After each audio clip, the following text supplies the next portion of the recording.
أكبر الله أكبر الله أكبر الله أكبر الله أكبر الله أكبر لا إله إلا الله والله أكبر الله أكبر ولله الحمد.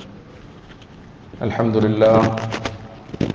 لله نحمده ونستعينه ونستغفره ونؤمن به ونتوكل عليه ونعوذ بالله من شرور أنفسنا ومن سيئات أعمالنا من يهده الله فلا مضل له ومن يضلله فلا هادي له ونشهد أن لا إله إلا الله وحده لا شريك له ونشهد أن محمدا عبده ورسوله صلى الله على سيدنا محمد وعلى آله وأصحابه وبارك وسلم تسليما كثيرا كثيرا.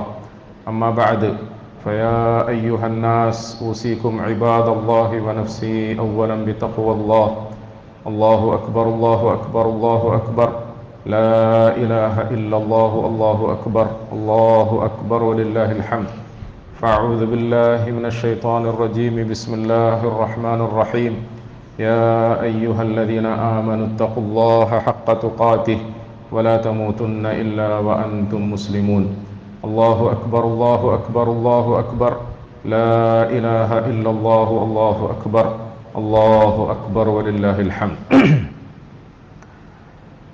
അള്ളാഹു സുബ്ഹാനഹു വതആല അവൻ്റെ അതിരട്ട അനുഗ്രഹത്തിൻ്റെ പേരിൽ ഈദുൽ അദ്ഹയുടെ പവിത്രമായ ഈ സുദിനത്തിൽ നമ്മളെയൊക്കെ അവൻ്റെ ഇബാദത്ത് ആരാധന നിർവഹിക്കുന്നതിന് വേണ്ടി പരസ്പര സ്നേഹമുഹബ്ബത്തുകളൊക്കെ പങ്കുവെക്കുന്നതിനു വേണ്ടി ഈദ്ഗാഹിൽ ഒരുമിച്ച് കൂട്ടിയിരിക്കുകയാണ്. ഈദുൽ അദ്ഹ വലിയ പെരുന്നാളാണ്, ഹജ്ജ് പെരുന്നാൾ കൂടിയാണ്. ഇസ്ലാമിലെ അവസാനത്തെ കർമ്മമായ ഹജ്ജ് മുസ്ലിമീങ്ങൾ നിർവഹിക്കുന്നു എന്നതാണ് ഈ പെരുന്നാളുമായി ബന്ധപ്പെട്ട ഏറ്റവും പ്രധാനപ്പെട്ട വിശേഷം. അതുകൊണ്ട് തന്നെ ഹജ്ജ് കർമ്മത്തിലൂടെ ഒരു മനുഷ്യൻ്റെ ഇസ്ലാമിക ജീവിതം പൂർത്തീകരിക്കപ്പെടുന്നത് പോലെ ഹജ്ജ് പെരുന്നാൾ ആഘോഷിച്ച് തീരുമ്പോഴേക്കും അള്ളാഹുവിൻ്റെ അടിമ എന്ന നിലയിൽ നമ്മുടെ ഒക്കെ ഹൃദയങ്ങളിൽ അടിയുറച്ച തൗഹീദും ജീവിതങ്ങളിൽ അനുസരണയും പൂർണ്ണമായ നിലയിൽ കൈവരിക്കാൻ നമുക്ക് സാധിക്കും. രണ്ട് കാര്യങ്ങളാണ് അള്ളാഹു നമ്മോട് പ്രധാനമായും നിർദ്ദേശിച്ചിട്ടുള്ളത്. ഒന്ന് നമ്മുടെ വിശ്വാസമാണ്, ഈമാനാണ്, തൗഹീദാണ്. മറ്റൊന്ന് അള്ളാഹുവിൻ്റെ കൽപ്പനകൾക്ക് മുമ്പിൽ വേറെ ഏതെങ്കിലും ഒരു ന്യായങ്ങളൊന്നും ഉന്നയിക്കാതെ അനുസരിക്കുക, കീഴൊതുങ്ങുക എന്നുള്ളതാണ്. മഹാനായ ഇബ്രാഹിം അലൈഹിസ്സലാത്തു വസ്സലാമയുടെയും കുടുംബത്തിൻ്റെയും ത്യാഗോജ്ജലമായ ജീവിതത്തെ അനുസ്മരിപ്പിച്ചുകൊണ്ട് ഈ രണ്ട് സംഗതികളെ അള്ളാഹു വലിയ പെരുന്നാളിലൂടെ നമ്മളിലും അന്വർത്ഥമാക്കാൻ ആഗ്രഹിക്കുകയാണ്. ഇബ്രാഹിം അലൈഹിസ്സലാത്തു വസ്സലാമയുടെ മില്ലത്ത് ഏറ്റവും പ്രധാനമായി നമുക്ക് കാണാൻ കഴിയുന്നത് ഈ രണ്ട് സംഗതികളാണ്. ഒന്ന് അള്ളാഹുവിലുള്ള അടിയുറച്ച വിശ്വാസവും തൗഹീദും. മറ്റൊന്ന് ഇദ് ഖാല ലഹു റബ്ബുഹു അസ്ലിം ഖാല അസ്ലംതു ലിറബ്ബിൽ ആലമീൻ. ഏത് സാഹചര്യത്തിൽ എപ്പോൾ എന്ത് അള്ളാഹുവിൻ്റെ ഭാഗത്തു നിന്നും കൽപ്പനയായി വന്നാൽ അതിൻ്റെ മുമ്പിൽ അക്ഷരം പ്രതി അനുസരണ സമർപ്പിക്കുക എന്നുള്ളതാണ്. ഈ രണ്ട് സംഗതികൾ നമ്മളിൽ സന്നിവേശിപ്പിക്കുവാൻ, നമ്മളിൽ അന്വർത്ഥമാക്കുവാൻ, നമ്മളിൽ സാധ്യമാക്കുവാനാണ് യഥാർത്ഥത്തിൽ നമ്മളെക്കൊണ്ട് അള്ളാഹു ഹജ്ജ് ചെയ്യിപ്പിക്കുന്നതും ഹജ്ജ് പെരുന്നാൾ ആഘോഷിക്കുന്നതും. ഹജ്ജ് ചെയ്യുന്നവരുടെ മഹാത്മ്യത്തെക്കുറിച്ചിട്ട് നമുക്കൊക്കെ പൊതുവെ അറിയാം, ഹാജിമാരുടെ മഹത്വം, അതിനുവേണ്ടിയുള്ള മെനക്കെട്, അതിനുവേണ്ടിയുള്ള അധ്വാനം. അതുകൊണ്ട് തന്നെ ആവേശത്തോടു കൂടി മുസ്ലിം സമുദായത്തിലെ ആണുങ്ങളും പെണ്ണുങ്ങളും ഹജ്ജിനെ ആഗ്രഹിക്കുന്നു, ഹജ്ജ് നിർവഹിക്കുന്നു. എന്നാൽ പ്രിയപ്പെട്ടവരെ, ഹജ്ജ് ചെയ്തവർക്ക് മാത്രമല്ല, ചെയ്യാൻ പോയവർക്ക് മാത്രമല്ല, ഹജ്ജിൻ്റെ ആ ആവേശത്തെ ജീവിതത്തിൽ ഉൾക്കൊള്ളണമെന്ന് ആഗ്രഹിച്ചുകൊണ്ട് അവരവരുടെ നാടുകളിൽ ഹജ്ജ് പെരുന്നാൾ ആഘോഷിക്കുന്നവർക്കും അതുമായി ബന്ധപ്പെട്ട അമലുകളൊക്കെ അള്ളാഹുവും അവൻ്റെ റസൂൽ സല്ലല്ലാഹു അലൈഹി വസല്ലമ തങ്ങളും പഠിപ്പിച്ചിട്ടുണ്ട്. അതുകൊണ്ടാണ് നമ്മൾ തൽബിയത്ത് പറയുന്ന ഹാജിമാരോട് ഐക്യദാർഢ്യം പ്രകടിപ്പിച്ചുകൊണ്ട് തക്ബീർ മുഴക്കുന്നത്. ഹജ്ജ് പെരുന്നാളിൻ്റെ ഏറ്റവും പ്രധാനപ്പെട്ട ഒരു സുന്നത്ത് ഇന്നലത്തെ അറഫാ ദിവസത്തിൻ്റെ സുബഹി നമസ്കാരം മുതൽക്ക് അയ്യാമുൽ തശ്രീഖിൻ്റെ അവസാനത്തെ അസ്ർ നമസ്കാരം വരെയും നമ്മൾ തക്ബീർ വർദ്ധിപ്പിക്കുന്നു എന്നുള്ളതാണ്. കാരണം മക്കത്തും മദീനത്തും മിനയിലും അറഫയിലും മുസ്ദലിഫയിലുമൊക്കെ ഹജ്ജ് എന്ന കർമ്മത്തെ അനുഷ്ഠിക്കാൻ വേണ്ടിയിട്ട് ഒരുമിച്ച് കൂടിയിരിക്കുന്ന ലക്ഷോപലക്ഷം മുസ്ലിമീങ്ങളായ സഹോദരി സഹോദരന്മാർ തൽബിയത്ത് വചനത്തിലൂടെ അള്ളാഹുവിൻ്റെ പ്രീതിയും തൃപ്തിയും കരസ്ഥമാക്കാൻ ശ്രമിക്കുന്നു. അള്ളാഹുവിൻ്റെ മുമ്പിൽ അനുസരണ പ്രകടിപ്പിക്കാൻ അവർ ശ്രമിക്കുന്നു. അതിനോട് ഐക്യദാർഢ്യം പ്രകടിപ്പിച്ചുകൊണ്ട് അയ്യാമു തശ്രീഖിൻ്റെ അസ്ർ നമസ്കാരം വരെയും അവസാനത്തെ അസ്ർ നമസ്കാരം വരെയും നമ്മൾ തക്ബീർ മുഴക്കും. അവര് അള്ളാഹുവിൻ്റെ പൊരുത്തത്തിന് വേണ്ടി ഇബ്രാഹിം അലൈഹി സ്വലാത്തു വസ്സലാമയുടെ സുന്നത്തിനെ ഹയാത്താക്കിക്കൊണ്ട് സ്വന്തം മകന്റെ കഴുത്തിൽ കത്തിവെച്ച ആ അനുസരണയെ ആവാഹിച്ചെടുക്കാനായി ആർജിച്ചെടുക്കാനായി അറവ് നടത്തുമ്പോൾ നമ്മൾ നമ്മുടെ നാടുകളിൽ അറവ് നടത്തും. ഈദുൽ അദ്ഹയുമായി ബന്ധപ്പെട്ട് റസൂലുള്ളാഹി സ്വല്ലല്ലാഹു അലൈഹി വസല്ലമ തങ്ങൾ ഇപ്രകാരം സഹാബത്തിനോട് പറഞ്ഞു, സഹാബാക്കളെ, ഇന്ന് ഈദുൽ അദ്ഹയാണ്, വലിയ പെരുന്നാൾ ദിവസമാണ്. അവ്വലു മാ നബ്ദഉ ഫി യൗമിനാ ഹാദാ അൻ നുസല്ലിയ ثم نذهب അൻ നൻഹറ ഔ കമാ ഖാല സല്ലല്ലാഹു അലൈഹി വസല്ലം. സഹാബാക്കളെ, ഇന്ന് വലിയ പെരുന്നാളിന്റെ ദിവസമാണ്. ഇന്ന് നമ്മൾ ആദ്യമായി ചെയ്യുന്ന അമല് ഈദ്ഗാഹുകളിലേക്ക് പോകും, പള്ളികളിലേക്ക് പോകും, എന്നിട്ട് ഈദ് നമസ്കരിക്കും. നബിതങ്ങൾ പറയുക, അതിനുശേഷം നമ്മൾ പോവുകയും അറവ് നടത്തുകയും ചെയ്യും. നബിതങ്ങൾ പറഞ്ഞു, ആരെങ്കിലും എൻ്റെ സുന്നത്തിനെ പിന്തുടർന്നുകൊണ്ട് ആദ്യം നമസ്കരിക്കുകയും പിന്നീട് അറവ് നടത്തുകയും ചെയ്താൽ അവൻ എൻ്റെ അനുയായിയായി, എന്നെപ്പോലെ ആകാൻ ആഗ്രഹിച്ചു. ഇനി അവന് അതിനു മുമ്പ് അറക്കുകയോ മറ്റോ ചെയ്തു പോയാൽ ഫഇന്നഹു ലഹ്മുൻ ഖദ്ദമഹു ലിഅഹ്ലിഹി, അത് വെറുതെ ഒരു ഇറച്ചി തൻ്റെ വീട്ടുകാർക്ക് വെച്ച് തിന്നാൻ വേണ്ടിയിട്ട് മുന്തിച്ചവനെ പോലെയാണ്.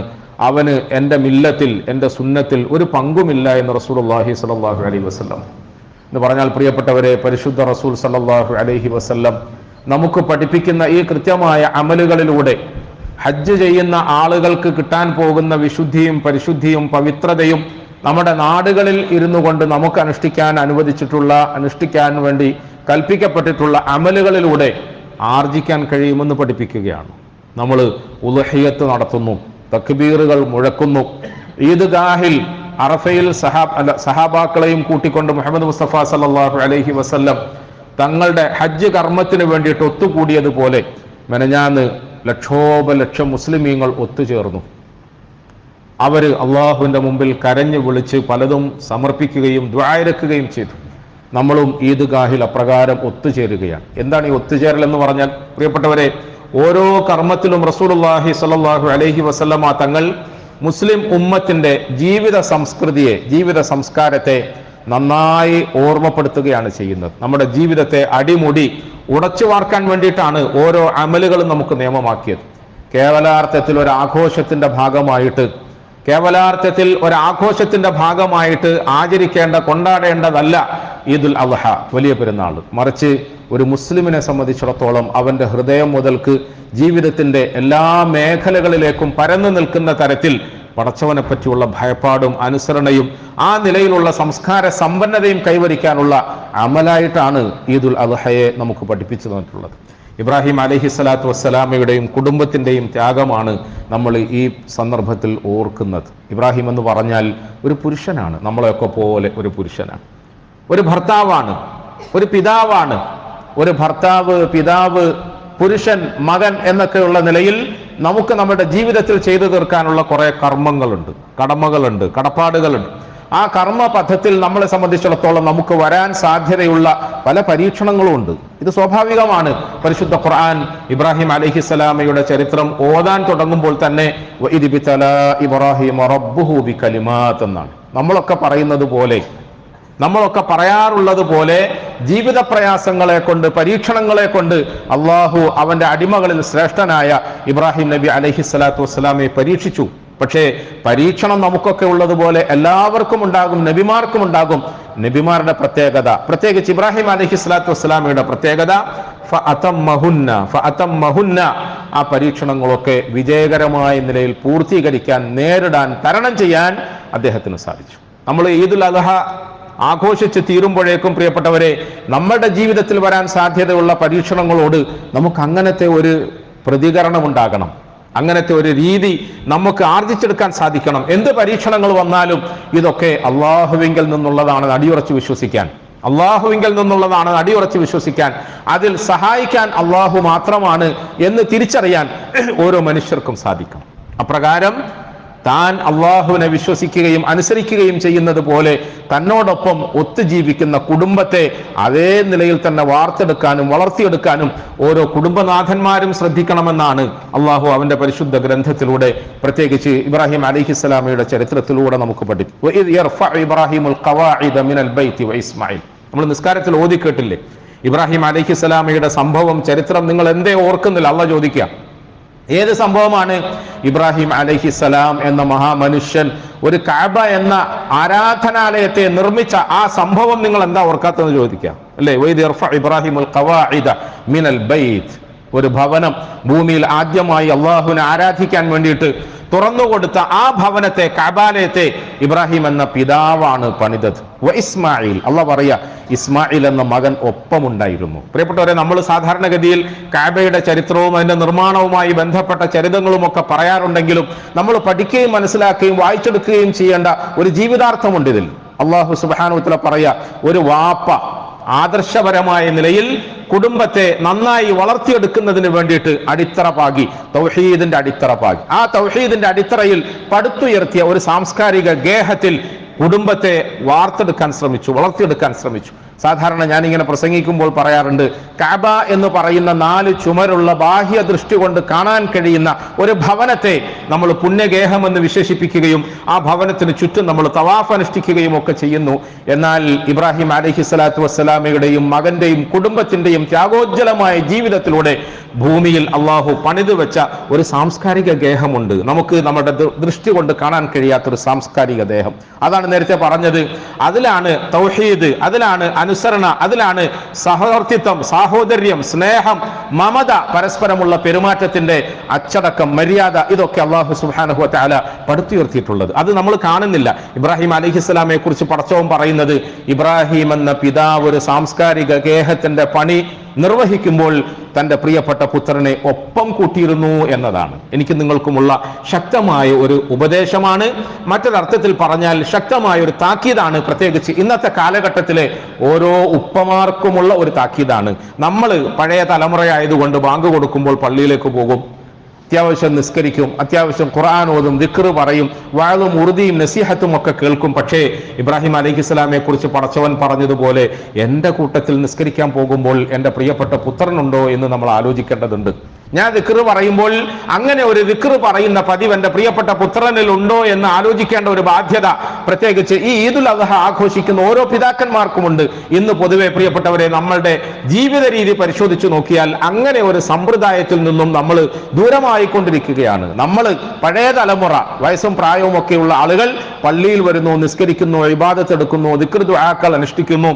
അതിന്റെ അപ്പുറത്തേക്ക് നമ്മുടെ പുതിയ തലമുറയ്ക്ക് ഒരു നല്ല ബന്ധമില്ലാത്ത ഒരു ദുരവസ്ഥ. അതുകൊണ്ടാണ് ഇബ്രാഹിമുൽ ഖവാഇദ മിനൽ ബൈത്തി വ ഇസ്മാഈൽ എന്ന് അല്ലാഹു ചേർത്ത് പറഞ്ഞത്.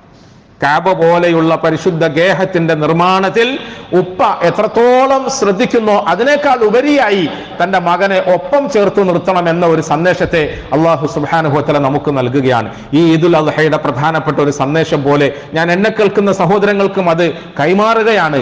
നമ്മൾ നിസ്കരിക്കുമ്പോൾ, നമ്മൾ പള്ളിയിൽ പോകുമ്പോൾ, നമ്മൾ ഹലാൽ ഹറാമുകൾ സൂക്ഷിക്കുമ്പോൾ, നമ്മൾ ഹറാമായ ജീവിത രീതിയെ ഭയപ്പെട്ടുകൊണ്ട് അത്തരം ദുഷിപ്പുകളിൽ നിന്നും അകന്നു നിൽക്കുമ്പോൾ, നമ്മൾ നമ്മുടെ സമയം പാഴാക്കാതെ പരലോകം സമ്പാദിക്കാൻ ശ്രമിക്കുമ്പോൾ, നമ്മളുടെ കൂട്ടത്തിൽ നമ്മുടെ പ്രിയപ്പെട്ട മക്കളും പുതിയ തലമുറയും ഒപ്പമുണ്ടോ എന്ന് ഞാൻ നിങ്ങളും ഉറപ്പുവരുത്തേണ്ടതാണ്. ഏറ്റവും പ്രധാനപ്പെട്ട ഈദുൽ അദ്ഹയുടെ സന്ദേശമായി ഞാൻ നിങ്ങളും പഠിക്കേണ്ടത്. പ്രിയപ്പെട്ടവരെ, രണ്ടാമത് മഹദി ഹാജറ എന്ന ഒരു മഹദി, ഒരു ഭാര്യ, ഒരു കുടുംബിനി.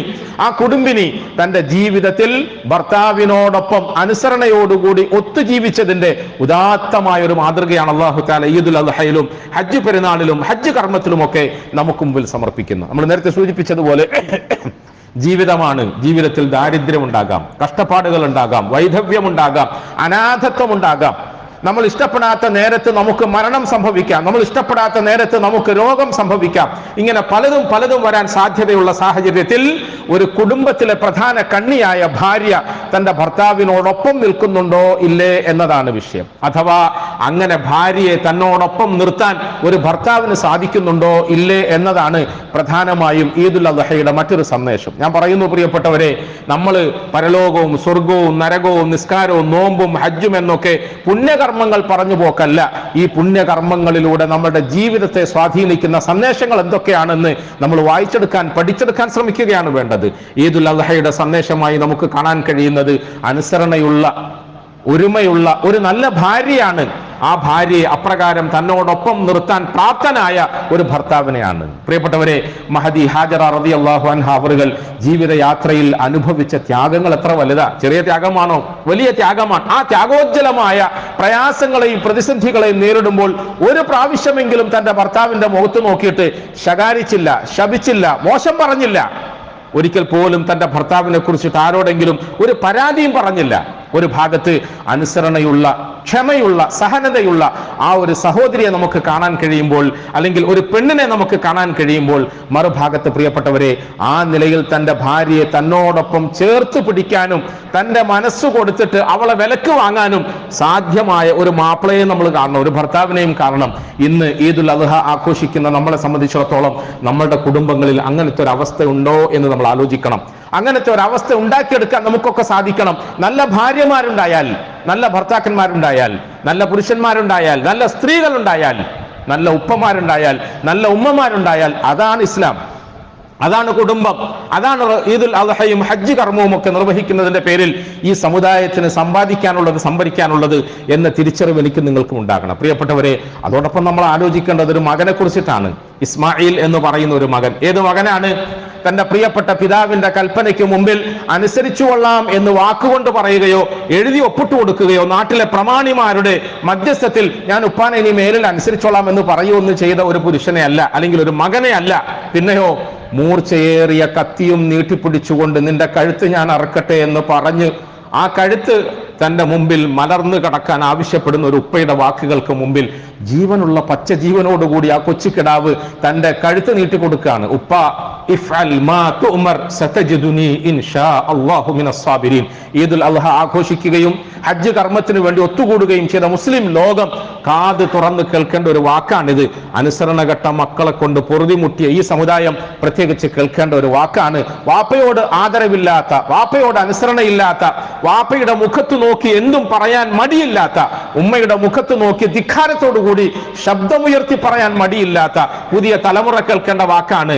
വാപ്പ പറയാണ്, മോനെ, ഇന്നി അറാഫിൽ മനാമി അന്നി അദ്ബഹുക, ഇന്നി അറാഫിൽ മനാമി അന്നി അദ്ബഹുക. എന്റെ കയ്യിൽ പണമില്ലാത്തതിന്റെ പേരിൽ നീ ചോദിച്ചതൊന്നും വാങ്ങിത്തരാൻ കഴിഞ്ഞില്ലല്ലോ. എന്റെ കയ്യിൽ പണമില്ലാത്തതിന്റെ പേരിൽ നിനക്കൊരു വാഹനം വാങ്ങിത്തരാൻ കഴിഞ്ഞില്ലല്ലോ. എന്റെ കയ്യിൽ പണമില്ലാത്തതിന്റെ പേരിൽ നിനക്ക് നിന്റെ ചങ്ങാതിമാരെ പോലെ കുത്തിക്കളിക്കാൻ ഒരു മൊബൈൽ വാങ്ങിത്തരാൻ കഴിഞ്ഞില്ലല്ലോ. അങ്ങനെ ഒന്നും കഴിഞ്ഞില്ലല്ലോ എന്ന് അവത പറയുകയല്ല പ്രിയപ്പെട്ടവരെ. കുറച്ചുകൂടി കടന്ന കൈ എന്ന നിലയിൽ ഞാൻ ഒരു സ്വപ്നം കണ്ടു, മോനെ, നിന്നെ അറുക്കണമെന്നാണ് എന്നോട് എന്റെ റബ്ബ് കൽപ്പിക്കുന്നത്. എന്താ നിന്റെ അഭിപ്രായം എന്ന് ചോദിക്കുക. പ്രിയപ്പെട്ടവരെ, നിന്നെ അറുക്കണമെന്ന് പറയുന്ന ഒരു വാപ്പയുടെ അഭിപ്രായാന്വേഷണത്തിന്റെ മുമ്പിൽ ഇഫ്അൽ മാ തുഅ്മർ, ഒരു ആലോചനയുമില്ലാതെ, ശങ്കിച്ചു നിൽക്കാതെ, എന്തെങ്കിലും ഒന്ന് ആലോചിച്ചിട്ട് ഞാൻ നാളെ ഉമ്മാനോട് ചോദിച്ചിട്ട് പറയാം, ചങ്ങാതിമാരോട് ചോദിച്ചിട്ട് പറയാം എന്നൊന്നുമല്ല. ഇഫ്അൽ മാ തുഅ്മർ. വാപ്പ അങ്ങ് വാപ്പയാണ്, അങ്ങ് വാപ്പയാണ്, അങ്ങ് വാപ്പയാണെന്ന് എനിക്ക് കുറച്ച് വിശ്വാസമുണ്ട്. മറുഭാഗത്ത് വാപ്പ മകനായ എന്റെ നന്മയല്ലാത്തതൊന്നും ചെയ്യൂല എന്നെനിക്ക് ഉറച്ച വിശ്വാസമുണ്ട്. വാപ്പ പടച്ചവനെ അനുസരിക്കുകയും തൗഹീദിൽ ഉറച്ചു നിൽക്കുകയും സത്യമാർഗത്തിൽ ഉറച്ചു നിൽക്കുകയും ചെയ്യുന്ന ഒരു വ്യക്തിയാണെന്ന് എനിക്ക് ഉറപ്പുണ്ട്. അതുകൊണ്ട് ഇഫ്അൽ മാ തുഅ്മർ, ഇഫ്അൽ മാ തുഅ്മർ. എന്റെ വാപ്പ എന്താണോ ഇഷ്ടമുള്ളത് അതങ്ങ് ചെയ്തോളൂ. അതിനു വേണ്ടിയിട്ട് ഞാൻ ജീവൻ തുടിക്കുന്ന എന്റെ പച്ച ജീവനുള്ള കഴുത്ത് നീട്ടി തരാനാണെങ്കിൽ അതിനും ഞാൻ സന്നദ്ധനാണ് എന്ന് പറയും. ഞാൻ സന്നദ്ധനാണ്, കടന്നു കൊടുക്കുകയാണ്. പ്രിയപ്പെട്ടവരെ, ഈ സാഹചര്യത്തിൽ പെരുന്നാൾ ആഘോഷിക്കുന്ന ഞാനും നിങ്ങളും പുതിയ തലമുറയെ കുറിച്ചിട്ടൊന്ന് മനസ്സ് വെക്കണം. വെറുതെ ഇങ്ങനെ കുറ്റപ്പെടുത്താനല്ല, ചീത്ത പറയാനല്ല, പ്രസംഗം കൊഴിപ്പിക്കാൻ വേണ്ടിയിട്ട് തലമുറയെ കുറ്റപ്പെടുത്താനല്ല. പിന്നെയോ അനുസരണയുള്ള വാപ്പമാരുടെ വാക്കുകൾക്ക് മുമ്പിൽ കഴുത്ത് നമിക്കുന്ന, ശിരസ് നമിക്കുന്ന നല്ല സന്തതികൾ വേണമെന്ന ആഗ്രഹത്തെ സഫലമാക്കാൻ വേണ്ടിയിട്ട് പ്രിയപ്പെട്ടവരെ, നമ്മൾ പുതിയ തലമുറയിലെ പുതിയ കൊച്ചുകുട്ടികളെ കുറിച്ചിട്ട് ആലോചിക്കണം. എല്ലാ ചെറുപ്പക്കാരിലും ഈ ഒരു വികാരം ഉണ്ടാകണം. അള്ളാഹുവിനെ അനുസരിക്കണം, അള്ളാഹുവിന്റെ റസൂലിനെ അനുസരിക്കണം, ഒപ്പം എൻ്റെ ഉമ്മയെ അനുസരിക്കണം, എൻ്റെ വാപ്പയെ അനുസരിക്കണം. ആ ഒരു ബോധത്തോടുകൂടി ജീവിക്കാൻ പുതിയ തലമുറയ്ക്ക് ഉത്തേജനം പകരുന്നതാണ് ഈ പെരുന്നാളെങ്കിൽ അൽഹംദുലില്ലാഹ് നമ്മുടെ പെരുന്നാൾ വിജയകരമായി. പുതിയ തലമുറയെ അതിന് പക്വപ്പെടുത്തി എടുക്കുന്നതിന് പ്രാപ്തമാണ് ഈ വർഷത്തെ ഹജ്ജെങ്കിൽ ഈ വർഷത്തെ ഹജ്ജ് ഖബൂലായി. അല്ലെങ്കിൽ പ്രിയപ്പെട്ടവരെ, വെറുതെ കുറെ അമലുകളിലൂടെ കസ്രത്തുകൾ കാട്ടുന്നത് കൊണ്ട് ഒരു പ്രയോജനവുമില്ല. ഒരു നൂറ്റാണ്ടുകൾക്ക് ശേഷം ആഘോഷിക്കപ്പെടുന്ന ഈ കർമ്മത്തിൽ അള്ളാഹു നമുക്ക് ഓർമ്മപ്പെടുത്തിയ ഓരോ ചരിത്രത്തിലും ഒരുപാട് അനുഭവങ്ങളുണ്ട്. കുറച്ചു മുമ്പ് ഞാനിങ്ങനെ മനസ്സുകൊണ്ട് ആലോചിക്കുകയായിരുന്നു, ചെറിയ പെരുന്നാളിന്റെ ദിവസത്തിൽ നമ്മൾ നമ്മുടെ സഹോദരങ്ങൾക്ക് വേണ്ടിയിട്ട് ഫിത്ർ സക്കാത്തിന്റെ അരി വിതരണം ചെയ്യും. വലിയ പെരുന്നാളിന്റെ ദിവസമായപ്പോൾ നമ്മുടെ പ്രിയപ്പെട്ട സഹോദരങ്ങൾക്ക് വേണ്ടിയിട്ട് ഇറച്ചി സമ്മാനിക്കാൻ, ഇറച്ചി സപ്ലൈ ചെയ്യാൻ നമ്മുടെ റസൂൽ സല്ലല്ലാഹു അലൈഹി വസല്ലം നമ്മളെ പഠിപ്പിച്ചു. ബാഹ്യമായ നിലയിൽ നമ്മൾ ആലോചിക്കുമ്പോൾ ചെറിയ പെരുന്നാളിന് കുറച്ച് അരി കൊടുത്തു, വലിയ പെരുന്നാളിന് കുറച്ച് ഇറച്ചി കൊടുത്തു, മതിയോ ഇത്? ചെറിയ പെരുന്നാളിന് കൊടുത്ത അരിയും വലിയ പെരുന്നാളിന് കൊടുക്കുന്ന ഇറച്ചിയും തമ്മിൽ എപ്പോഴാണ് അവർ ഒന്നിച്ച് ചേർത്ത് തിന്നുക? പ്രിയപ്പെട്ടവരെ, ഞാൻ നിങ്ങളും ആലോചിക്കണം. ഞാൻ കുറച്ച് നന്നായിട്ട് ഈ വിഷയം പറയണമെന്ന് എനിക്ക് അത്യാഗ്രഹം തോന്നി. കുറച്ച് മുമ്പേ എൻ്റെ മനസ്സിൽ വന്ന ഒരു ഫിക്റാണ്. നമ്മൾ പരിശുദ്ധ ഇസ്ലാമിന്റെ സുന്ദരമായ ഓരോ കർമ്മങ്ങളെയും അനുഷ്ഠിക്കുമ്പോൾ അതങ്ങനെ വെറുതെ പറഞ്ഞതല്ല. ചെറിയ പെരുന്നാളിന് ഒരു 2.5 കിലോ അരി കൊടുത്തിട്ട് പള്ളിയിലേക്ക് വരണം, നിർബന്ധമാണത്. ഫിത്ർ സക്കാത്ത് നിർബന്ധമാണ്. വലിയ പെരുന്നാളാകുമ്പോൾ നിസ്കാരം കഴിഞ്ഞു പോയി നമുക്ക് ശേഷിയുണ്ടെങ്കിൽ അറവ് നടത്തി പാവപ്പെട്ടവർക്ക് അതിന്റെ 1/3 ഇറച്ചി സമ്മാനിക്കണം. എന്തിനാണ് കുറച്ചരി കൊടുപ്പിക്കുന്നത്? എന്തിനാണ് കുറച്ചിറച്ചി കൊടുപ്പിക്കുന്നത്? ആ കുറച്ചരിയിലും കുറച്ച് ഇറച്ചിയിലും അവസാനിക്കുകയല്ല പ്രിയപ്പെട്ടവരെ നമ്മളുടെ ധാർമ്മിക ബോധം, നമ്മുടെ സാഹോദര്യ ബോധം, നമ്മുടെ സ്നേഹ ലോകം അതിൽ അവസാനിക്കുകയല്ല. പിന്നെയോ കുറച്ച് അരി കൊടുക്കുക എന്ന് പറയുന്ന ഒരു കർമ്മത്തിലൂടെ നമ്മളുടെ പരിസരത്ത് ഏതെങ്കിലും ഒരു പട്ടിണി പാവം ഉണ്ടാകരുത് എന്ന ബുദ്ധി, എന്ന ഒരു നിർബന്ധ ബുദ്ധി നമുക്കുണ്ടാകണം. അത് പെരുന്നാളിന്റെ ദിവസത്തിൽ ഫിത്റിന്റെ പേരിൽ കൊടുക്കുന്ന കുറച്ചരിയല്ല, അത് പെരുന്നാളിന്റെ ദിവസത്തിൽ ഉദ്ഹിയത്തിന്റെ പേരിൽ കൊടുക്കുന്ന ഇറച്ചിയുടെ പേരിൽ മാത്രമല്ല. മുസ്ലിം ഉമ്മത്തിനെ സംബന്ധിച്ചിടത്തോളം നമ്മുടെ മനസ്സിലൊരു വികാരമുണ്ടാകണം. നമ്മുടെ മനസ്സിൽ ഒരു വികാരമുണ്ടാകണം. അയൽവാസി പട്ടിണി കിടക്കുമ്പോൾ വയറു നിറക്കരുത് എന്ന് പഠിപ്പിച്ച റസൂൽ സല്ലല്ലാഹു അലൈഹി വസല്ലം തങ്ങൾ എന്താ നമ്മളെ പഠിപ്പിച്ചത്? അതൊരു വർഷത്തിലൊരിക്കൽ ഫിത്ർ സക്കാത്ത് കൊടുക്കാനാണോ? ഒരു വർഷത്തിലൊരിക്കൽ നിർബന്ധമായ നമ്മുടെ ധനത്തിന്റെ സക്കാത്ത് കൊടുക്കാനാണോ? അല്ലെങ്കിൽ ഇറച്ചി കൊടുക്കാനാണോ? അതൊന്നും അല്ല പ്രിയപ്പെട്ടവരെ. പിന്നെയോ നമ്മുടെ പരിസരത്ത് സാധുക്കളായ ഒരു കുടുംബത്തിൽ നിന്നും വിശപ്പിന്റെ വിളി ഞാൻ ജീവിച്ചിരിക്കുമ്പോഴുണ്ടാകരുത്. അതിന് എനിക്ക് അരി കൊടുക്കാൻ കഴിയുമ്പോൾ ഞാൻ അരി കൊടുക്കും, ഇറച്ചി കൊടുക്കാൻ കഴിയുമ്പോൾ ഞാൻ ഇറച്ചി കൊടുക്കും. മറ്റൊരർത്ഥത്തിൽ പറഞ്ഞാൽ ഇബ്രാഹിം അലൈഹിസ്സലാത്തു വസ്സലാമയുടെയും ഹാജറ ബീവിയുടെയും ത്യാഗോജ്ജലമായ ജീവിതത്തെ അള്ളാഹു നമ്മുടെ മുമ്പിൽ സമർപ്പിച്ചിട്ട് നമ്മളെ പഠിപ്പിച്ചത് അതാണ് പ്രിയപ്പെട്ടവരെ. അതാണ് നമ്മളെ പഠിപ്പിച്ചത്. തന്റെ ഭാര്യയെയും കുഞ്ഞിനെയും ആരോരുമില്ലാത്ത മരുഭൂമിയിൽ ഒറ്റയ്ക്കാക്കിയിട്ട് മടങ്ങിപ്പോകുമ്പോൾ ഒരക്ഷരം പറയാതെ ആശ്വസിപ്പിക്കാതെ പോവാ.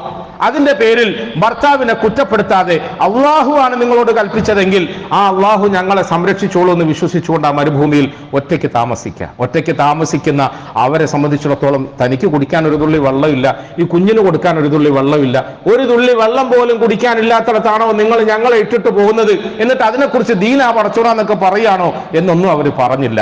അള്ളാഹു ഞങ്ങളെ സംരക്ഷിച്ചോളും എന്ന് വിശ്വസിച്ചുകൊണ്ട് പ്രിയപ്പെട്ടവരെ, ഹാജറ എന്ന ഒരു പെൺകൊടി തന്റെ പ്രിയപ്പെട്ട കുഞ്ഞിനെ മരുഭൂമിയിൽ മലർത്തി കടത്തിയിട്ട് ഒരു കുന്നിന്റെ മുകളിലേക്ക് ഓടിക്കേറി. സഫ എന്നാണ് ആ കുന്നിന്റെ പേര്. മർവയിലേക്ക് പാഞ്ഞു. എന്തിനാണെന്നറിയോ? ഒരു തുള്ളി വെള്ളത്തിന് വേണ്ടി. ഞാൻ നിങ്ങളും ആലോചിക്കണം, എന്തിനാണ് പടച്ചവൻ സഫയിലും മർവയിലും അങ്ങോട്ടും ഇങ്ങോട്ടും ഓടുന്ന പ്രിയപ്പെട്ട ഹാജറയുടെ ആ കർമ്മത്തെ ഓർമ്മയിൽ നിലനിർത്തുന്നതിന് വേണ്ടി ഇന്നും ഹജ്ജിന് വേണ്ടി പോകുന്ന, ഉംറയ്ക്ക് വേണ്ടി പോകുന്ന നമ്മളെല്ലാവരും ഓടുകയാണ് സഫയിലേക്കും മർവയിലേക്കും. എന്തിനാണ് സഫയിലേക്കും മർവയിലേക്കും ഓടുന്നത്? ഞാൻ ഈ കഴിഞ്ഞ ദിവസം റമദാനിന് മുമ്പ് ഉംറയ്ക്ക് പോയപ്പോൾ എൻ്റെ കൂട്ടത്തിൽ 2-3 വേറെ സഹോദരങ്ങൾ ഉണ്ടായിരുന്നു. അവിടെ പച്ച പെയിന്റ് അടിച്ച കുബ്ബയുടെ തൂണിന്റെ ഇടയിൽ ഓടേണ്ട സമയമായപ്പോൾ ഞാൻ അവരോട് പറഞ്ഞു, ഓടുമ്പോൾ റബ്ബി ഗ്ഫിർ വർഹം എന്ന ദുആ പറയൽ സുന്നത്താണ്. ഖിബലയ്ക്ക് നേരെ, കഅബയ്ക്ക് നേരെ നോക്കൽ സുന്നത്താണ്. കഅബയ്ക്ക് നേരെ നോക്കിക്കൊണ്ട് ഓടണം. അപ്പൊ സ്വാഭാവികമായും അവർ വിചാരിച്ചു കഅബയെ നോക്കുന്നതിന് കൂലിയുണ്ടല്ലോ, കഅബയെ നോക്കുന്നതിന് കൂലിയുണ്ട്. പ്രിയപ്പെട്ടവരെ, ഞാൻ അവരോട് പറഞ്ഞു, കഅബയെ നോക്കി കൂലി സംഭരിക്കാൻ വേണ്ടിയിട്ടല്ല കഅബയുടെ നേരെ നോക്കാൻ പടച്ചവന്റെ റസൂല് നമ്മളെ പഠിപ്പിച്ചത്. പിന്നെ എന്തിനാണെന്നറിയോ? ഒരു പാവപ്പെട്ട കുടുംബിനി, ഒരു പാവപ്പെട്ട സഹോദരി, ഒരു പാവപ്പെട്ട ഉമ്മ തന്റെ പറക്കമുറ്റാത്ത കൊച്ചു കിടാവിനൊരു തുള്ളി വെള്ളം കൊടുക്കാൻ നിർവാഹമില്ലാതെ വെള്ളമുണ്ടോ എന്ന് നോക്കിക്കൊണ്ട് ഈ മലയുടെ മുകളിലേക്ക് കയറി ആ മലയിൽ നിന്നും അടുത്ത മലയിലേക്ക് ഓടി. കുഞ്ഞ് മലർന്നു കിടക്കുകയാണ് പൊള്ളുന്ന മരുഭൂമിയിൽ. ആ കുഞ്ഞിനെ ഇങ്ങനെ ആശയോടുകൂടി നോക്കിക്കൊണ്ടാണ് ഓടുക. ഇപ്പോൾ ഈ പച്ച പെയിന്റ് അടിച്ച് അടയാളപ്പെടുത്തിയ തൂണുകളുടെ ഇടയിൽ ഏകദേശം എത്തിയപ്പോൾ ഉമ്മയുടെ മനസ്സ് വെപ്രാളപ്പെട്ടു. കാരണം മൺകൂനകളിൽ മറഞ്ഞുപോയ കുഞ്ഞിനെ കാണാൻ കഴിയുന്നില്ല. കുഞ്ഞിനെ കാണാത്തതിന്റെ പേരിൽ വെപ്രാളത്തോടുകൂടി ഓടിയതാണ്. ആ വെപ്രാളത്തെയാണ് സുന്നത്തായ നിലയിൽ ഇന്നും നമ്മളോട് ആ ഭാഗത്തേക്ക് നോക്കാൻ പറഞ്ഞത്. പലപ്പോഴും മുസ്ലിം സമുദായം അതറിയാതെ പോകും. നമ്മൾ വിചാരിച്ചത് കഅബയെ നോക്കി പുണ്യം കരസ്ഥമാക്കുക അല്ല പ്രിയപ്പെട്ടവരെ. ഞാൻ വീണ്ടും പറയുന്നു, മുസ്ലിമീങ്ങളായ നമ്മളെ സംബന്ധിച്ചിടത്തോളം ഇബ്രാഹിം അലൈഹിസ്സലാമയുടെയും കുടുംബത്തിന്റെയും ചരിത്രം ഒരിക്കൽ കൂടി ഇങ്ങനെ നമ്മൾ ആഘോഷിക്കുമ്പോൾ അനുസ്മരിക്കുമ്പോൾ ഒരു വലിയ പാഠവും സന്തോഷം എന്താണെന്നറിയോ? ഹാജറയെ പോലെ തൻ്റെ കുഞ്ഞിന് ഭക്ഷണം കൊടുക്കാൻ, വെള്ളം കൊടുക്കാൻ നിർവാഹമില്ലാതെ നെട്ടോട്ടമോടിയ ഒരു പെണ്ണ് ഇനി നമ്മുടെ സമുദായത്തിൽ ഉണ്ടാകരുത് എന്നാണ്. ഒരിക്കൽ കൂടി നമ്മൾ അത് കേൾക്കണം. എന്ന് പറഞ്ഞാൽ ഹാജറയെ പോലെ, ഹാജറ എന്ന ഉമ്മയെ പോലെ, ഹാജറ എന്ന ഭാര്യയെ പോലെ വിശന്ന് വലഞ്ഞ് കാലിട്ടടിക്കുന്ന ഒരു കുഞ്ഞിനെ മരുഭൂമിയിൽ മലർത്തിക്കടത്തിയിട്ട് കുന്നിന്റെ മേലെ കുടിവെള്ളത്തിന് വേണ്ടിയിട്ട്, അന്നത്തിന് വേണ്ടിയിട്ട് ഓടുന്ന പരതുന്ന പരവേശയായ ഒരു പെണ്ണ് ഇനി നമ്മുടെ സമുദായത്തിൽ ഉണ്ടാകരുത്. ഞങ്ങൾ ഹാജറയോടൊപ്പമുണ്ടെന്ന് വിളിച്ചു പറയാനാണ് പ്രിയപ്പെട്ടവരെ ഹജ്ജ് പെരുന്നാൾ നമ്മളെ കൊണ്ട് ആഘോഷിച്ചു. ഞങ്ങൾ ഹാജറയെ പോലത്തെ പെൺകുട്ടികളോടൊപ്പം, വിധവകളോടൊപ്പം, അനാഥ കുഞ്ഞുങ്ങളോടൊപ്പം എന്നും ഞങ്ങളുണ്ട് എന്ന് വിളിച്ചു പറയാനാണ്. ഒരു പണ്ഡിത സഹോദരൻ ഇന്നലത്തെ ഉദാഹരണം, അനുഭവം പറയട്ടെ പ്രിയപ്പെട്ടവരെ. ഒരു പെൺകുട്ടി, ഒരു സ്ത്രീ, അവള് അനാഥയായ തൻ്റെ മക്കള് അവരെ പോറ്റാൻ നിർവാഹമില്ലാതെ ജീവിത പ്രയാസങ്ങളെ കൊണ്ട് കൊടുമ്പിരിക്കൊള്ളും. അത് 1400 ചില്ലറ വർഷങ്ങൾക്ക് മുമ്പോ 4000 വർഷങ്ങൾക്ക് മുമ്പോ ഉള്ള ഹാജറയുടെ കാര്യമല്ല പറയുന്നത്. 24 മണിക്കൂറിന് മുമ്പുള്ള ഒരു ഹാജറയെ കുറിച്ചിട്ട് ഞാൻ പറയാം. ഭർത്താവ് ഇട്ടിട്ട് പോയി, മക്കളുണ്ട്, പോറ്റാൻ നിർവാഹമില്ല, വീട് വീടാന്തരം കയറി ഇറങ്ങി പണിയെടുത്തിട്ടും പാത്രം കഴുകിയിട്ടും അടിച്ചു വാരിയിട്ടും കിട്ടുന്ന എച്ചിലുകളും ജീവിക്കാൻ വേണ്ടിയിട്ട് ഉപയോഗപ്പെടുത്തും. പലപ്പോഴും ജീവിത മാർഗങ്ങൾ മുട്ടിപ്പോകുന്ന, അന്നം ലഭിക്കാതെ വരുന്ന ഈ സാധുക്കളെ സംബന്ധിച്ചിടത്തോളം അവർ പട്ടിണി കിടക്കും. അവരുടെ പട്ടിണി ആരും അറിയാറില്ല. അവർക്ക് പെരുന്നാളായതുകൊണ്ട് ആരോ ഒരാള് കോഴി വാങ്ങിക്കൊടുത്തു. സ്വാഭാവികമായി നമ്മൾ ആലോചിക്കണം, 2 ദിവസം മുമ്പ് അവർക്ക് കോഴി വാങ്ങിക്കൊടുത്തു. അവർ വല്ലാതെ പരവേശ. എന്താ കാരണം എന്നറിയോ? 2 ദിവസം കഴിഞ്ഞല്ലേ പെരുന്നാള്. ആ 2 ദിവസം വരെ ഈ കോഴി ഞാൻ എവിടെയാ സൂക്ഷിക്കാൻ ഫ്രിഡ്ജില്ല. ക്വാർട്ടേഴ്സിൽ താമസിക്കുന്ന നമ്മളെ സംബന്ധിച്ചിടത്തോളം 2 ദിവസം കഴിഞ്ഞിട്ട് എടുത്ത് ഉപയോഗിക്കണ്ടേ? പ്രിയപ്പെട്ടവരെ, ആ ഒരു ഹാജറ അല്ലെങ്കിൽ ആ ഒരു പെൺകൊടി അവള് സഫയിൽ നിന്നും മറുവയിലേക്ക് പണ്ട് ഹാജറ പാഞ്ഞതുപോലെ പരിസരത്തുള്ള വീടുകളിലേക്ക് പാഞ്ഞു പോകും. എന്തിനാണെന്നറിയോ? തൽക്കാലത്തേക്ക് ഈ കോഴി ഒന്ന് അവിടെ വെക്കാവോ, പെരുന്നാളിന്റെ അന്ന് ഞാൻ തിരിച്ചെടുത്തോളാം. പെരുന്നാളിന്റെ അന്ന് ഞാൻ തിരിച്ചെടുക്കുമ്പോൾ ഞാൻ ആലോചിക്കുന്നു പ്രിയപ്പെട്ടവരെ, അങ്ങ് ഞാൻ തിരിച്ചെടുക്കുമ്പോൾ വെറും കോഴി കൊണ്ട് മാത്രം കുടുംബം പോറ്റാൻ കഴിയില്ലല്ലോ, കറിയാവുകയില്ലല്ലോ. അതിനോടൊപ്പം ചേർക്കാൻ പലതും വേണ്ടേ? ആ പലതും വേണമെങ്കിൽ പല വീടുകളിൽ ഞാൻ പോയി കൈനീട്ടണ്ടേ? ഞാൻ വീണ്ടും പറയുന്നു പ്രിയപ്പെട്ടവരെ, സഫയിൽ നിന്നും മറുവയിലേക്കും, മറുവയിൽ നിന്നും സഫയിലേക്കും അന്ന് പാലായനം ചെയ്ത പെൺകൊടിയുടെ പിൻഗാമിയായ നിലയിൽ നമ്മുടെ നാട്ടിൽ ഇങ്ങനത്തെ ഒരുപാട് പെൺകുട്ടികളുണ്ട്, സഹോദരിമാരുണ്ട്. അനാഥ കുഞ്ഞുങ്ങളെ പോറ്റാൻ വേണ്ടിയിട്ട് ആരാന്റെ മുമ്പിൽ പോയി കൈനീട്ടുന്നവരുണ്ട്. ഈ പെരുന്നാൾ ആഘോഷിക്കുന്ന മുസ്ലിം സമുദായത്തോട് ഞാൻ പറയട്ടെ, നമ്മളുടെ പരിസരത്ത് അത്തരം ഒരു പെണ്ണ് ഇനി ഒരിക്കലും ഉണ്ടാകരുത്. ഞങ്ങൾ ഹാജറയോടൊപ്പം ഉണ്ടെന്ന് ഈദുൽ അദ്ഹയിലും ഹജ്ജിലും ഒക്കെ വിളിച്ചു പറയുന്ന മുസ്ലിം സമുദായം നമ്മുടെ പരിസരത്തുള്ള ഓരോ ആളുകളുടെയും വിശപ്പറിയണം, വേദന അറിയണം, ഇല്ലായ്മ അറിയണം, അനാഥത്വം അറിയണം, അവരുടെ പോരായ്മകൾ അറിയണം. ചിലപ്പോൾ ബാഹ്യമായ നിലയിൽ എല്ലാം ഉള്ളവരാണെന്ന് നമുക്ക് തോന്നും. ഉള്ളിലേക്ക് കടന്നു ചെല്ലുമ്പോഴാണ് അവരുടെ ദാരിദ്ര്യം നമുക്ക് ബോധ്യപ്പെടുക. മുസ്ലിം എന്ന് പറഞ്ഞാൽ പ്രിയപ്പെട്ടവരെ, മുഹമ്മദ് മുസ്തഫ സല്ലല്ലാഹു അലൈഹി വസല്ലമ തങ്ങളുടെ അനുയായികളാണ് എന്ന് പറഞ്ഞാൽ സ്വന്തം വീട് പട്ടിണിയാണെങ്കിലും സ്വന്തമായി ഉടുക്കാൻ പുതിയ വസ്ത്രമൊന്നും ഇല്ലാതെയാണ് ഖുത്ബ നിർവഹിക്കാൻ വേണ്ടിയിട്ട് മിമ്പറിൽ കയറുന്നതെങ്കിലും എൻ്റെ സമുദായത്തിൽ ഒരു അനാഥയായ ബാലൻ പട്ടിണി കിടക്കരുത്. വാപ്പയില്ലാത്തതിന്റെ പേരിൽ ഇന്ന് ഇറച്ചി വാങ്ങിയില്ല എന്ന് പറയുന്ന ഒരു കുഞ്ഞ് എൻ്റെ സമുദായത്തിൽ ഉണ്ടാകരുത്. ഉമ്മയില്ലാത്തതിന്റെ പേരിൽ എന്നെ കുളിപ്പിച്ചിട്ടില്ല, എനിക്ക് പുതിയ വസ്ത്രം അണിയിച്ചിട്ടില്ല എന്ന് പറയുന്ന ഒരു കുഞ്ഞ് എൻ്റെ സമുദായത്തിൽ ഉണ്ടാകരുത് എന്ന് നിർബന്ധ ബുദ്ധി ഉണ്ടായിരുന്ന മുത്ത് മുസ്തഫ സല്ലല്ലാഹു അലൈഹി വസല്ലമ തങ്ങളുടെ അനുയായികളാണ് നമ്മൾ. വെറുതെ അങ്ങ് പെരുന്നാൾ ആഘോഷിച്ചാൽ പോരാ, വെറുതെ അങ്ങ് നമ്മൾ പ്രസംഗിച്ചാൽ പോരാ. നമ്മുടെ ജീവിതത്തിൽ അങ്ങനത്തെ തിരിച്ചറിവുകൾ ഉണ്ടാകണം. ഞാൻ ചുരുക്കി പറയട്ടെ, എൻ്റെ പ്രിയപ്പെട്ട സഹോദരന്മാരോട്, സഹോദരിമാരോട്, എൻ്റെ പ്രിയപ്പെട്ട യുവതലമുറയിലെ പ്രിയപ്പെട്ട മക്കളോട് നമ്മൾ ഓരോരുത്തരും അള്ളാഹുവിനെ അനുസരിക്കണം, തൗഹീദിൽ അടിയുറച്ച് ജീവിക്കാൻ ശ്രമിക്കണം, അനുസരണ ഉണ്ടാകണം. അഷ്റഫുൽ ഖൽഖ് സല്ലല്ലാഹു അലൈഹി വസല്ലമ തങ്ങളുടെ സുന്നത്തുകളെയും ചര്യകളെയും ജീവിത രീതികളെയും പിന്തുടരണം. നമ്മളുടെ വ്യക്തി ജീവിതം നന്നാക്കാൻ ശ്രമിക്കണം. നമ്മുടെ കുടുംബങ്ങളിൽ പരസ്പര സ്നേഹവും മുഹബ്ബത്തും ഒക്കെ വളർത്തിയെടുക്കാൻ നമ്മൾ ശ്രമിക്കണം. നമ്മുടെ കുടുംബജീവിതം നന്നാകണം, നമ്മുടെ ഇടയിൽ സ്നേഹം വർദ്ധിക്കണം, സൗഹൃദം വർദ്ധിക്കണം. മറ്റൊന്നുകൂടി ഞാൻ ആലോചിച്ചു, നമ്മൾ ഇന്ന് പെരുന്നാളിന്റെ ദിവസത്തിൽ കൈ കൊടുക്കും, കെട്ടിപ്പിടിക്കും, മുസാഫാത്ത് ചെയ്യും, മുആനഖ ചെയ്യും. പ്രിയപ്പെട്ടവരെ, പെരുന്നാളിന്റെ ദിവസത്തിൽ മുസാഫാത്ത് ചെയ്തിട്ട് പിരിയാനുള്ളതല്ല നമ്മുടെ സൗഹൃദം, കെട്ടിപ്പിടിച്ചിട്ട് തീരാനുള്ളതല്ല നമ്മുടെ സൗഹൃദം. പെരുന്നാളിന്റെ ദിവസത്തിൽ നമ്മൾ പരസ്പരം അടിയുറച്ച നിലയിൽ ഊട്ടിയുറപ്പിക്കാനുള്ളതാണ്, ഊഷ്മളമായ നിലയിൽ ചേർത്ത് പിടിക്കാനുള്ളതാണ് നമ്മുടെ സൗഹൃദം. അതുകൊണ്ട് നമ്മുടെ സൗഹൃദം വർദ്ധിക്കണം, നമ്മുടെ സൗഹൃദം വളരണം. നമ്മുടെ സ്നേഹ സാഹോദര്യം നമ്മുടെ വീടുകളിൽ നിന്നും, കുടുംബങ്ങളിൽ നിന്നും, മഹല്ലുകളിൽ നിന്നും, നാടുകളിൽ നിന്നും ലോകമെമ്പാടുമുള്ള മനുഷ്യരിലേക്ക് വ്യാപിപ്പിക്കണം. അതുകൊണ്ടാണ് നമ്മുടെ നാട്ടിൽ നിന്നും 10,000-കണക്കിന് അല്ല ലക്ഷക്കണക്കിന് ആളുകൾ ലോകബന്ധം ഊട്ടിയുറപ്പിക്കാൻ വേണ്ടിയിട്ട് അറഫയിലും മിനയിലും ഒക്കെ ഒത്തുചേരുന്നത്. അതുകൊണ്ട് പ്രിയപ്പെട്ടവരെ, എല്ലാ നന്മകളെയും തൊട്ടറിയുകയും ആ നന്മകളൊക്കെ നമ്മുടെ വ്യക്തി ജീവിതത്തിൽ പ്രാവർത്തികമാക്കാൻ ശ്രമിക്കുകയും നമ്മുടെ കുടുംബത്തിലേക്ക് ആ നന്മകളെയൊക്കെ നമ്മൾ കൃത്യമായ നിലയിൽ ആർജിച്ചെടുക്കാൻ ശ്രമിക്കുകയും ചെയ്യണം. അതിനുവേണ്ടിയാകണം നമ്മുടെ ഈ പെരുന്നാൾ ആഘോഷം. അല്ലാഹു സുബ്ഹാനഹു വ തആല ആ നിലയിൽ എല്ലാ അമലുകളും അനുഷ്ഠിക്കാൻ നമുക്ക് സൗഭാഗ്യം തരുമാറാകട്ടെ. നമ്മുടെ കുടുംബങ്ങളിൽ അല്ലാഹു ഐശ്വര്യവും ബറക്കത്തും നൽകി അനുഗ്രഹിക്കുമാറാകട്ടെ. നമുക്ക് അല്ലാഹുവിനെ അനുസരിച്ചുകൊണ്ട് അവന്റെ കൽപ്പനകളെ മുറുകെ പിടിച്ചുകൊണ്ട് നല്ല മനുഷ്യന്മാരായി ജീവിക്കാനുള്ള സൗഭാഗ്യം അല്ലാഹു നമുക്കൊക്കെ നൽകി അനുഗ്രഹിക്കുമാറാകട്ടെ.